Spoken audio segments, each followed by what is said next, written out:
এখন 2 বছর যাবত স্যারের কাছ থেকে ওষুধ নিতে কন্টিনিউ। বাবা এখনো 2 বছর সুস্থ আছে ইনশাল্লাহ। ওয়ালাইকুম রহমতুল্লাহ বরকাতুহু। সম্মানিত দেশবাসী, আমি cancer specialist doctor SM. Sarwar.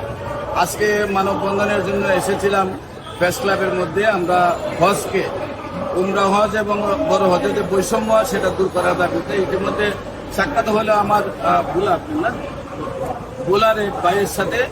তার বাবা আমার কাছ থেকে ক্যান্সার চিকিৎসায়, তার বাবা আমার কাছে ক্যান্সার চিকিৎসা সুস্থ হয়েছিলেন।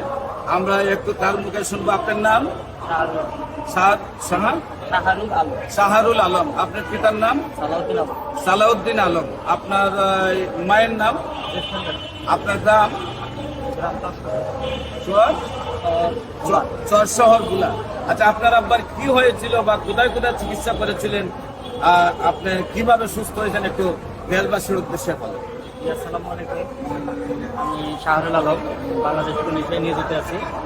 আমার আব্বু একজন স্কুলের টিচার ছিলেন। আমার বাবা ক্যান্সারে আক্রান্ত হয় আজ থেকে আরও 3-4 বছর আগে।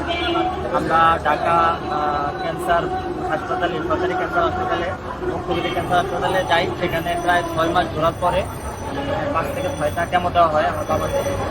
দেওয়ার পরে ডাক্তার বলছিল উন্নতি হবে, তারপরেও হয়তো উন্নতি হয় নাই কোনো কারণবশত, অবনতি দিকে যাচ্ছিল। পরবর্তীতে আমি ঠিকানা পাই। ঠিকানা পাওয়ার পর ওনার সাথে যোগাযোগ করি।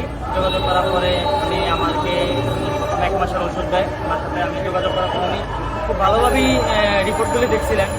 এক ঘন্টা সময় নিয়ে, প্রায় 1 ঘন্টার মতো সময় নিয়ে রিপোর্টগুলি দেখছেন। দেখার পরে আমার বাবার ওষুধ দেওয়া হয়েছিল। আমি বাসায় নিয়ে যাই। যেখানে ডাক্তার ফেরত দিয়ে দিচ্ছিল, ডাক্তার বলছিল বাসায় নিয়ে যান। বাসায় নিয়ে যাওয়ার পরে আপনি হয়তো 2 মাস সময় পাবেন, এরকম কিছু। তো আমি ওনার সাথে যোগাযোগ করার পরে ওনার ওষুধ নিয়ে বাসায় যাওয়ার পরে 22 দিন পরে আমার বাবা স্ট্রোক করে। আমি স্যারের সাথে যোগাযোগ করি। স্যারে বললো যে উনি একটু সরিষার তেল দিয়ে, মানে পরামর্শ দিল আর কি, অনেক পরামর্শ দিল। পরামর্শ দেওয়ার পরে আস্তে আস্তে উনি আস্তে আস্তে স্বাভাবিক হয়। আল্লাহর রহমতে এখন 2 বছর যাবত স্যারের কাছ থেকে ওষুধ নিতে কন্টিনিউ। বাবা এখনো 2 বছর সুস্থ আছে ইনশাল্লাহ। ভালো আছে আলহামদুলিল্লাহ। আচ্ছা, আমি প্রশ্ন করি, একটা স্যারের সংবাদ আপনারা কিভাবে পাইলেন? স্যারের সংবাদ পাইছিলাম আমি আপনার ক্যান্সার হাসপাতালে অনেক ঘোরাঘুরি করছি। তো লিফলেট কাগজ দেখছিলাম, একটা কার্ড পাইছিলাম। আমি আমার টাকাটা না হয় খরচ তো হইতো কেমনটা দিলে, তো চিন্তা করছি যে এইখানে খরচ করে দেখি। স্যারকে আপনি দেখেন? হ্যাঁ, এই স্যারের সাথে কথা একজন বাবার বয়স কত? বলে। আমরা এই ভদ্রলোকের, এই ভাইয়ের, আমাদের একজন সৈনিক, তার বাবা হচ্ছে ক্যান্সারকে জয়ী করে